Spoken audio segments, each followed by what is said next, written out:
இல்லை என்று அவள் சொல்லுகிறாள் என்று சொல்லி ஒரு பட்டயத்தை கொண்டு வாருங்கள் என்றான். அவர்கள் ஒரு பட்டயத்தை ராஜாவினிடத்தில் கொண்டு வந்தார்கள்.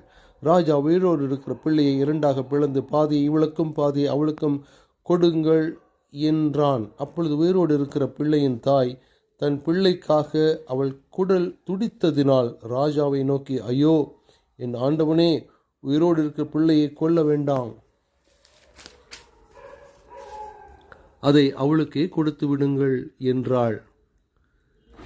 மற்றவள், அது எனக்கும் வேண்டாம் உனக்கும் வேண்டாம், பிளந்து போடுங்கள் என்றாள். அப்பொழுது ராஜா உயிரோடு இருக்கிற பிள்ளையை கொல்லாமல் அவளுக்கு கொடுத்து விடுங்கள், அவளே அதன் தாய் என்றான்.